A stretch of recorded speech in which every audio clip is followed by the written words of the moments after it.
Hi guys, मैं हूं श्याम सुंदर। यूट्यूब के नालंदा ग्रुप में आपका स्वागत है। आज हम आपके लिए लेकर आए हैं क्लास टेंथ की मैथ एक्सरसाइज नंबर 5.3 में 5.3 का ये वीडियो पार्ट 3 है। लेसन का नाम है समांतर श्रेणी यानी कि एपी सीरीज। तो पार्ट 2 में 15 क्वेश्चनों तक की श्रृंखला को आपको प्रेषित कर दिया गया है। अब पार्ट 3 में क्वेश्चन नंबर 16 से हम आपको दे रहे हैं। तो आइए देखिए कि क्वेश्चन नंबर 16 हमारा क्या कह रहा है। ध्यान दीजिए, कह रहा है किसी स्कूल के विद्यार्थियों को उनके समग्र शैक्षिक प्रदर्शन के लिए 7 नगद पुरस्कार देने के लिए 700 रुपए की राशि रखी गई है। ध्यान दीजिए कि यानी कि किसी स्कूल के विद्यार्थी हैं, उनको जो है कि शैक्षिक प्रदर्शन के लिए पुरस्कार देना है। वो भी कितने पुरस्कार देने हैं? कुल मिलाकर 7 पुरस्कार देने हैं, और वो भी कितने रुपए में? 7 पुरस्कार की जो राशि होगी वह 700 रुपए में ही होगी। फिर देखिए, कह रहा है कि यदि प्रत्येक पुरस्कार अपने से ठीक पहले पुरस्कार से 20 रुपए कम है तो प्रत्येक पुरस्कार का मान ज्ञात कीजिए। यानी कि सपोज, आइए ध्यान दीजिए, मान लीजिए कि माना फर्स्ट यानी कि प्रथम पुरस्कार की राशि कितनी मान ली जाए? मान लीजिए कि ए रुपया है, ठीक। इसलिए दूसरे पुरस्कार की जो राशि होगी वह कितनी होगी? कह रहा है कि जो अगली पुरस्कार है वह अपने पहले पुरस्कार से 20 रुपए कम है। यानी कि पहले पुरस्कार की राशि ए रुपया है, तो दूसरे पुरस्कार की राशि कितना होगा? ए माइनस 20 रुपीज होंगे। फिर देखिए, थर्ड पुरस्कार की तब राशि कितनी होगी? यानी कि ए माइनस 20 तो ये सेकेंड की है, इससे भी 20 रुपए कम तीसरे की पुरस्कार की होगी। इस प्रकार ये हो जाएगा ए माइनस 40। इसी प्रकार आइए देखिए, फोर्थ पुरस्कार की राशि क्या होगी? यानी कि ए माइनस 40 तो तीसरे की है, अब इससे 20 रुपए कम होगी तो ये हो जाएगा ए माइनस 60। फिर फिफ्थ पुरस्कार की राशि क्या होगी? ध्यान दीजिए, ये हो जाएगा आपका ए माइनस 60। 20 रुपए इसे भी घटा लेंगे तो ये हो जाएगा ए माइनस 80। फिर 6 पुरस्कार की राशि देख लीजिए क्या होगी? 6 पुरस्कार की राशि ये हो जाएगा ए माइनस 80, और 20 रुपए इसे भी कम कर दीजिए, ये हो जाएगा ए माइनस 100। फिर 7th पुरस्कार की राशि देखिए क्या होगी? ये हो जाएगा ए माइनस 100, और 20 रुपए इसे भी कम कर दीजिए तो ये माइनस हो जाएगा 120। ये हो गया हमारे 7 पुरस्कार की राशि। और ध्यान दीजिए, कुल राशि यानी कि कुल पुरस्कार कितने रुपए में खरीदा गया है? 700 रुपए में खरीदा गया है। तो ध्यान रहे कि अगर इन 7 पुरस्कारों की जो राशियां हैं उनको हम जोड़ दें तो ये 700 रुपए के क्या होंगे? बराबर होंगे। तो आइए देखिए, इसको हम जोड़ते हैं। पहला पुरस्कार ए रुपए में था, दूसरा जो है ए माइनस 20 में था, तीसरा जो है ए माइनस 40 में है, चौथा जो है कि ए माइनस 60 में है, और पांचवा जो है कि ए माइनस 80 में है, और छठवां जो है ए माइनस 100 में है, और 7वां पुरस्कार ए माइनस 120 में है, और कुल 700 रुपए का पुरस्कार है। तो इसे जोड़ दीजिए। आइए ध्यान दीजिए, देखिए 1 2 3 4 5 6 7, ये कितने ए हो गए? 7 ए हो गए माइनस। फिर देखिए यहाँ 20 और 40 60 हो गया, और 60 120 हो गया, और 80 120 और 80 200 हो गया, ये 300 हो गया, और ये क्या हो गया? 420 हो गया, बराबर कितना? 700। आइए ध्यान दीजिए, तो 7a इक्वल ये 420 बराबर की इधर आकर क्या होगा? प्लस का हो जाएगा, तो 700 धन 420, तो 7 और 4 ये हो गया आपका 1120। तो a की वैल्यू यहां से निकाल लीजिए, तो 1120 बटे क्या हो जाएगा 7 हो जाएगा, भाग दे दीजिए, तो 7 एक कम 7, बच गया 4, हो गया कितना 42, तो 7 छके 42 और ये 0 उतार लीजिए।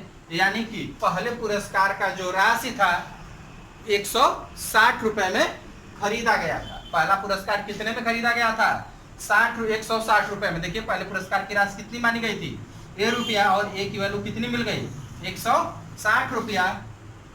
तो इस प्रकार सेकंड वाले पुरस्कार की राशि कितनी हो जाएगी a माइनस 40।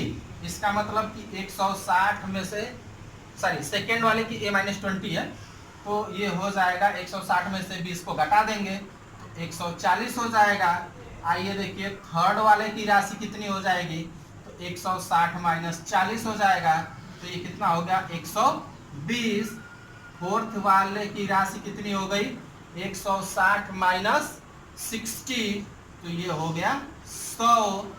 और फिफ्थ पुरस्कार की राशि कितनी हो गई, तो 160 माइनस 80, तो ये केवल हो जाएगा 80। सिक्स पुरस्कार की जो राशि होगी 160 माइनस 100 बराबर 60, और सेवेंथ पुरस्कार की जो राशि होगी तो 160 माइनस 120 यानी कि 40। तो इस प्रकार ये सभी पुरस्कारों की क्रमशः क्या है राशियां हैं, और यही हमारा क्या होगा आंसर होगा। तो इसे आप नोट करिए, फिर हम अगले वीडियो में अगले क्वेश्चन के साथ मिलते हैं। आइए देखिए क्वेश्चन नंबर 17 कह रहा है कि एक स्कूल के विद्यार्थियों ने वायु प्रदूषण कम करने के लिए स्कूल के अंदर और बाहर पेड़ लगाने के बारे में सोचा। यह निर्णय लिया गया कि प्रत्येक कक्षा का प्रत्येक अनुभाग अपनी कक्षा की संख्या के बराबर पेड़ लगाएगा। उदाहरण दे रहा है, कह रहा है कि कक्षा 1 का एक अनुभाग 1 पेड़ लगाएगा, कक्षा 2 का एक अनुभाग 2 पेड़ लगाएगा, कक्षा 3 का एक अनुभाग 3 पेड़ लगाएगा इत्यादि, और ऐसा कक्षा 12 तक के लिए चलता रहेगा। प्रत्येक कक्षा के 3 अनुभाग हैं। इस स्कूल के विद्यार्थियों द्वारा लगाए गए पेड़ों की संख्या कितनी होगी। ध्यान दीजिए क्वेश्चन कहने का अर्थ ये है कि जैसे कि कक्षा किसी स्कूल में क्लास 1 से लेकर और 12 तक की कक्षाएं चल रही हैं, तो हाँ पेड़ लगाने की शर्त ये है कि अगर कक्षा 1 का अगर विद्यार्थी है तो वह केवल एक ही पेड़ लगाएगा, और 2 का विद्यार्थी है तो 2 पेड़ लगाएंगे, 3 के विद्यार्थी हैं तो 3 पेड़ लगाएंगे, 4 के विद्यार्थी हैं तो 4 पेड़ लगाएंगे। यानी कि जिस कक्षा के विद्यार्थी होंगे उतने पेड़ लगाएंगे। एक बात और है कि प्रत्येक कक्षा के 3 अनुभाग हैं, suppose section A B C करके। यानी कि इस प्रकार अगर कक्षा 1 का एक विद्यार्थी कक्षा 1 का जो विद्यार्थी है 1 पेड़ लगाएगा, तो कुल मिलाकर 3 अनुभाग हैं, तो कक्षा 1 द्वारा लगाए गए पेड़ों की संख्या कितनी होगी 3 हो जाएगी। आइए ध्यान दीजिए, यानी कि कक्षा 1 द्वारा कक्षा 1 व एक अनुभाग द्वारा एक अनुभाग द्वारा लगाया गया पेड़ या पौधा जो भी है बराबर 1। अब देखिए कक्षा 1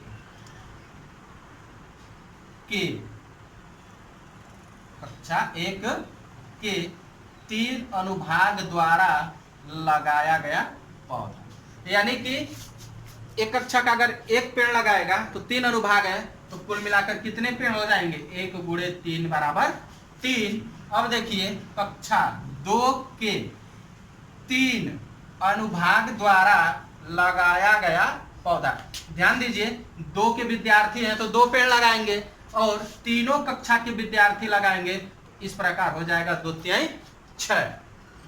आइए कक्षा 3 के तीनों अनुभाग द्वारा लगाया गया पौधा।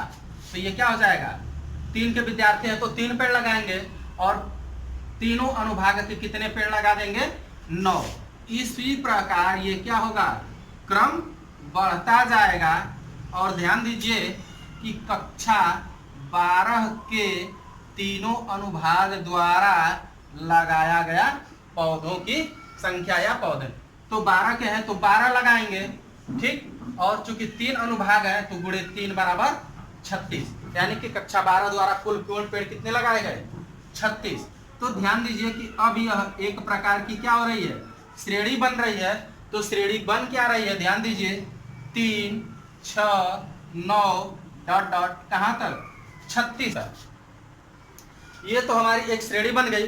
अब ध्यान दीजिए हमसे पूछ रहा है कि कक्षा 1 से लेकर 12 तक के विद्यार्थियों द्वारा कुल कितने पेड़ लगाए गए। तो आइए ध्यान दीजिए, तो यहां से हम पदों की संख्या देख लेते हैं। ए है, ए बराबर क्या मिल गया, 3। डी बराबर 6 में से 3 घटा देंगे हो जाएगा 3। और एन बराबर कुल कितने हैं, 12 क्लास के विद्यार्थी हैं। और चलिए ठीक है, यहाँ से आप क्या करिए कि सभी पौधों की संख्या का योग ज्ञात कर लीजिए।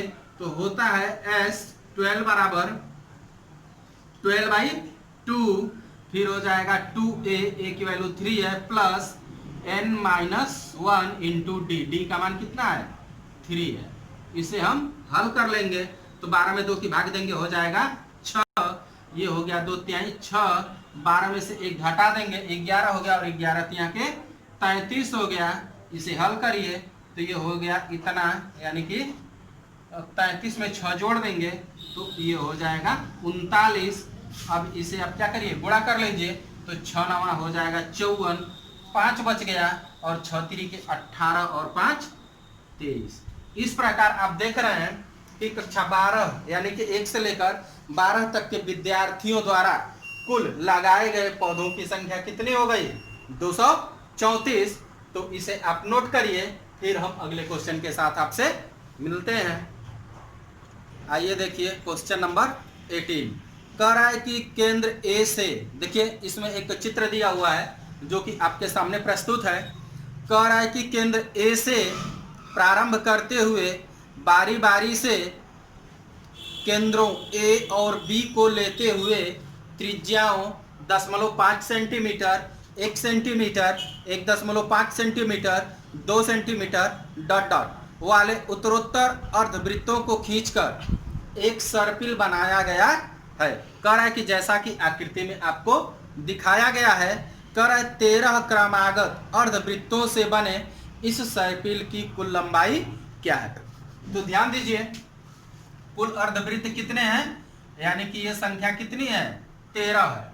ध्यान दीजिए ये अर्धवृत्त है ना, इनकी लंबाइयां ज्ञात करनी है। जैसे ये मान लीजिए कि L1 है, ये ज्ञात करनी है, L2 है, ये ज्ञात करनी है, L3 है, ये ज्ञात करनी है, L4 है, ये ज्ञात करनी है। इसी तरह से कुल कितने हैं, 13 प्रकार के अर्धवृत्त बने हुए हैं जो कि सर्पिल के आकार में है। आइए ध्यान दीजिए, तो ये इसकी लंबाई, अर्धवृत्त की लंबाई, यानी कि अर्धवृत्त की लंबाई, देखिए क्या है, अर्धवृत्त की लंबाई यानी कि उसकी परिधि पूछ रहा है। तो क्या होता है सूत्र हमारा 2πr, वृत्त के लिए 2πr होता है, अर्धवृत्त है इसलिए केवल क्या हो जाएगा, πr हो जाएगा। और अर्धवृत्त यानी कि पहले के लिए क्या हो जाएगा, L1 बराबर पाई की वैल्यू पाई ही रखे रहेगी, और जबकि दिया है कि पाई का मान क्या रखेंगे, 22/7। और r कह रहा है कि ये क्या है, 0.5 है, तो ये हो जाएगा 0.5 r, यानी कि जो हमारा L1 होगा यही क्या होगा, a होगा, सॉरी ये पाई होगा। फिर अब देखिए, अब हमको क्या करना है, d की जरूरत है। तो d बराबर क्या हो जाएगा, देखिए ये एक त्रिज्या है, फिर क्या है, इस छोटे L1 वाले वृत्त की, अब L2 वाले वृत्त की त्रिज्या क्या है, AB है। तो इसका सार्वंतर निकालने के लिए हम क्या करेंगे कि B में से A को घटा देंगे। इस प्रकार हो जाएगा कि 1 माइनस 0.5, तो ये हो जाएगा 0.5। चूंकि ये लंबाई है तो इसे हम क्या कर देंगे, पाई के रूप में रख देंगे। तो ये हो जाएगा हमारा d बराबर क्या हो गया, 0.5 पाई हो गया। अब हमसे क्या कह रहा है कि कुल अर्धवृत्तों की लंबाइयों का योग ज्ञात करना है। तो आइए ध्यान दीजिए, आप लिख दीजिए यहाँ कि कुल अर्धवृत्तों की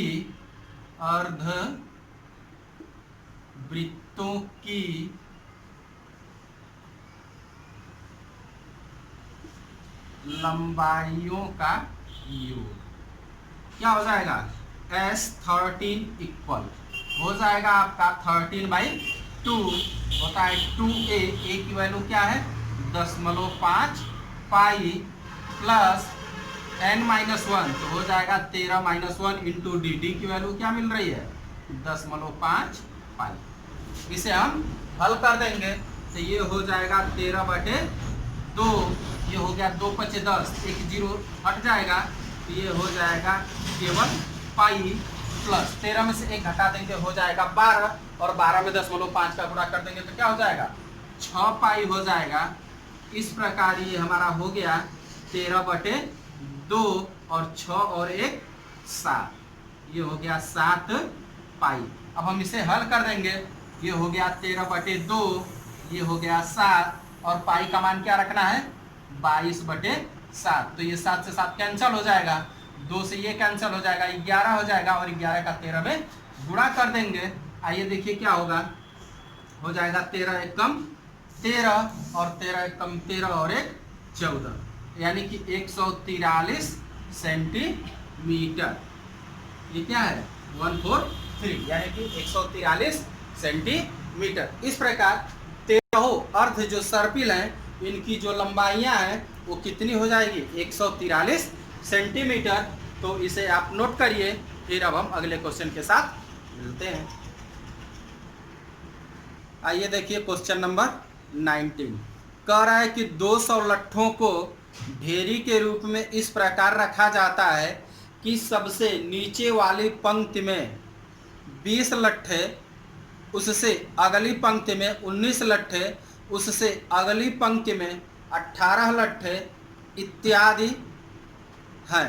कह रहा है ये 200 लट्ठे कितनी पंक्तियों में रखे गए हैं तथा सबसे ऊपरी पंक्ति में कितने लट्ठे हैं। ध्यान दीजिए, कुल लट्ठों की संख्या यानी कि S20 इक्वल कितना दे रहा है 200। चूंकि इसको 20 पंक्तियों में रखना है तो नहीं,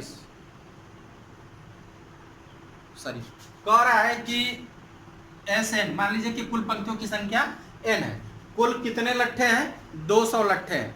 फिर कह रहा है कि जो सबसे निचली पंक्ति है उसमें 20 लट्ठे रखे गए, उससे ऊपर वाली में 19 है, उससे ऊपर एक कम है, उससे ऊपर एक कम है। कुल मिलाकर हमसे पूछा जा रहा है कि ये कितनी पंक्तियां होंगी जिसमें कि 200 लट्ठे को पूरी रखा गया है। ध्यान दीजिए कि यह हमारी जो श्रेणी बन रही है वो किस प्रकार की बन रही है 20, 19, 18 डॉट डॉट के रूप में बन रही है। आइए ध्यान दीजिए, ए बराबर यहाँ क्या हो गया 20, डी बराबर हो गया 19 - 20 यानी कि -1 और n बराबर हमको फाइंड करना है। आइए ध्यान दीजिए, तो SN बराबर हो जाएगा यानी कि 200, SN यानी कि कुल हमको कितना दिया है 200 और 200 बराबर हो जाएगा n/2, फिर हो गया 2a, a की value 20 plus n-1 into D. D के जगह पर क्या रख देंगे -1 रख देंगे, तो इसका यहाँ मल्टीप्लाई हो जाएगा, ये हो गया 400 यानी कि n और 20 दूना के 40 प्लस ये हो जाएगा माइनस, ब्रैकेट में -1 का मल्टीप्लाई कर दीजिए तो ये हो गया माइनस का n और ये हो गया प्लस का 1, ये रहा n, ये रहा 40 और 1 41 हो गया -n। इसे हम क्या करेंगे मल्टीप्लाई कर देंगे यानी कि 41 n माइनस क्या हो गया n² बराबर हो जाएगा आपका कितना 400। इसे अब हम पक्षांतर कर लेंगे तो ये इधर आकर क्या हो जाएगा प्लस हो जाएगा n², ये इधर आकर माइनस हो जाएगा 41 n हो गया और ये 400 अपनी जगह पर ही है, बराबर क्या हो गया 0। अब हम क्या करेंगे कि 400 का ऐसा फैक्टर करेंगे कि जोड़ने पर क्या हो जाए, माइनस का 41 हो जाए। ठीक है, तो ध्यान दीजिए, यानी कि 400 का हमको फैक्टर करना है और जोड़ने पर कितना लाना है, माइनस का 41।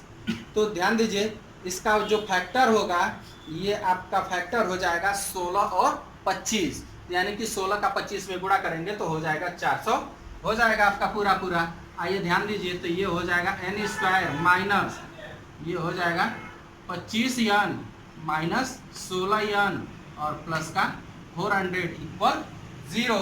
तो यहाँ से कॉमन हो जाएगा, कॉमन क्या मिलेगा, n कॉमन हो गया तो यहाँ से बच जाएगा n माइनस 25। यहाँ से क्या कॉमन होगा, 16 कॉमन हो जाएगा, 16 कॉमन ले लीजिए, यहाँ से भी बच जाएगा n माइनस 25।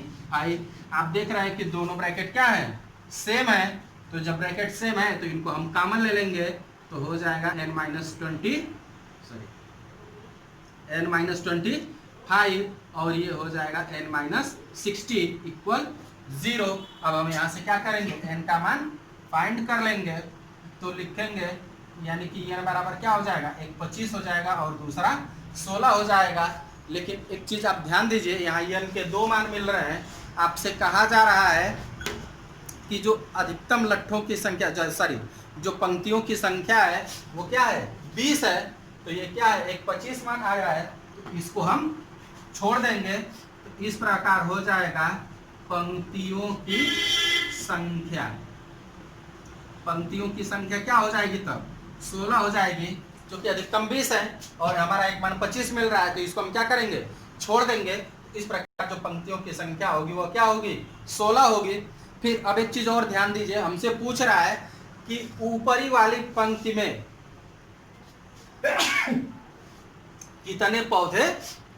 कितने लट्ठे हैं।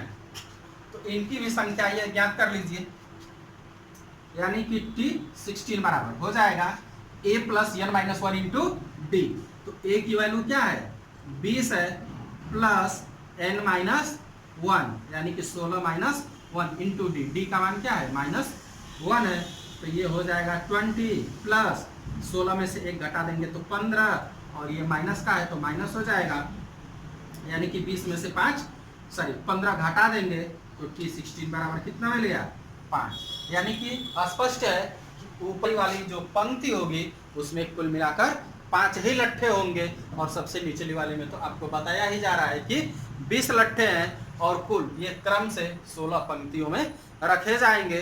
तो इसे आप नोट कर लीजिए और फिर अब हम अगले क्वेश्चन के साथ मिलते हैं। आइए देखिए क्वेश्चन नंबर 20, इस एक्सरसाइज का लास्ट क्वेश्चन कह रहा है कि एक आलू दौड़ में प्रारंभिक स्थान पर एक बाल्टी रखी हुई है जो पहले आलू से 5 मीटर की दूरी पर है तथा अन्य आलुओं को एक सीधी रेखा में परस्पर 3 मीटर की दूरियों पर रखा गया है। इस रेखा पर 10 आलू रखे गए हैं, यानी कि कुल आलुओं की संख्या कितनी है, 10। कह रहा है कि आकृति में देखिए, सामने ये आकृति आपको बनाई गई है। देखिए कह रहा है कि एक बाल्टी है जो कि 5 मीटर की दूरी पर आलू को रखा गया है और प्रत्येक आलू 3-3 मीटर की दूरी पर रखा गया है। क्वेश्चन ये कह रहा है कि जो प्रतियोगी है वह बाल्टी से दौड़ कर जाएगा, आलू को उठाएगा, लाकर डालेगा, फिर ये आलू उठा लिया, फिर अगले आलू को उठाने के लिए यहाँ से जाना होगा, फिर उठाकर लाकर बाल्टी में डालना होगा। इसी प्रकार सभी आलुओं को उठाना है और हमसे ये पूछ रहा है कि तब कुल कितनी दूरी उसे तय करनी पड़ेगी। तो आइए ध्यान दीजिए, क्वेश्चन हमारा कह रहा है कि यानी कि देखिए पहले आलू को उठाने में उसे कितनी दूरी तय करनी पड़ेगी। पहले आलू को उठाने में तय की गई दूरी। आइए ध्यान दीजिए, देखिए यहाँ से आलू यहाँ हमारा रखा हुआ है, ये आलू रखा हुआ है, प्रतियोगी जो है बाल्टी से चलकर जाएगी, यानी कि 5 मीटर तो ये गई और 3 मीटर की, सॉरी ये यहाँ नहीं बल्कि यहाँ ठीक, तो 3 मीटर की दूरी पर एक आलू रखा गया है, यानी कि उसे तो 10 मीटर ये, चलिए देखिए, यहां से जाएगी प्रतियोगी पहले आलू को उठाने के लिए, तो 5 मीटर की दूरी तय करनी पड़ेगी, फिर लौट कर आएगी बाल्टी में डालने के लिए, फिर 5 मीटर की दूरी तय करनी पड़ेगी। इस प्रकार उसे 10 मीटर की दूरी तय करनी पड़ेगी। अब देखिए, दूसरे आलू को उठाने में तय की गई दूरी, यानी कि ये तो 5 मीटर ये और 3 मीटर ये, कुल मिलाकर 8 मीटर, और फिर 8 मीटर तो जाकर दूसरे आलू को पाना होगा, फिर लौटने में क्या करना होगा कि फिर 8 मीटर और उसे चलना पड़ेगा। इस प्रकार प्रतियोगी को दूसरे आलू को उठाने में 16 मीटर की दूरी तय करनी पड़ेगी। आइए देखिए, तीसरे आलू को उठाने में तय की गई दूरी, ध्यान दीजिए, यहाँ तो 16 मीटर चल ही चुकी है, फिर 3 मीटर और जाएगी, तो 16 और 3 19 मीटर हो गया जाने के लिए, और वो आलू को लाकर बाल्टी में डालेगी तो 19 मीटर और चलना पड़ेगा। इस प्रकार क्या हो गया, सॉरी 5 3 8 और 3 11, 11 दूना के 22 हो जाएगा, यानी कि 22 मीटर की दूरी उसे चलनी पड़ेगी। इसी प्रकार 10वें आलू को उठाने में तय की गई दूरी, ध्यान दीजिए, 10वें आलू को उठाने में, यानी कि एक आलू को उठाने के लिए, देखिए पहले आलू को उठाने के लिए 10 मीटर, फिर 16 मीटर, 22 मीटर चलना पड़ा है। एक काम करें कि इसको हम छोड़ देते हैं, यहीं से हमारा काम हो जाएगा, ठीक है। आइए देखिए, यह हमको एक श्रेणी के रूप में मिल रही है। श्रेणी हमारी बन क्या रही है, 10 16 22 बन रही है। अब हम यहाँ से क्या करेंगे कि पदों की संख्या, सॉरी, a बराबर 10 मिल गया, d बराबर 16 में से 10 घटा देंगे, हो जाएगा 6, और कुल n बराबर कितना है 10। हमसे क्या कह रहा है कि कुल कितनी दूरी तय करनी पड़ेगी, तो आइए ध्यान दीजिए, S10 बराबर क्या हो जाएगा, कुल 10 आलू है तो 10 के लिए दूरी क्या हो जाएगी, यानी कि 10/2 हो जाएगा। 2a, a की वैल्यू 10 है, प्लस n-1 यानी कि 10 - 1, और d की वैल्यू क्या है 6 है, 10 में 2 की भाग दे देंगे, हो जाएगा 5, ये हो जाएगा 2 दहा में 20, 10 में से 1 घट जाएगा तो 9 हो गया, और 9 × 6, 9 × 6 = 54 हो जाएगा। आइए देखिए, ये हो गया 5 × 54 और 20 क्या हो जाएगा 74 हो जाएगा। 74 में 5 का गुणा कर दीजिए, हो जाएगा 5 × 4 = 20, 2 बच गया, और 5 × 7 = 35 और 2 = 37, यानी कि इस प्रकार को उसे 370 मीटर की दूरी तय करनी पड़ेगी। इसी के साथ ही हमारा ये क्या हुआ, आज की एक्सरसाइज यानी कि एक्सरसाइज नंबर 5.3 कंप्लीट हो गई, और इसके साथ ही समांतर श्रेणी भी कंप्लीट हो गई। फिर अब हमारा अगला लेसन है त्रिभुज, तो अब हम फिर अगले वीडियो में आपसे त्रिभुज के रूप में मिलेंगे। तब तक के लिए धन्यवाद, गुड बाय, टेक केयर। और एक बात और ध्यान दीजिए कि वीडियो को आप ज़्यादा से ज़्यादा लाइक करिए और अपने दोस्तों में शेयर भी करिए, ताकि हौसला भी हमारा अफजाई रहे और हम आपके लिए प्रतिदिन नई वीडियो लेकर आएँ। Goodbye, take care.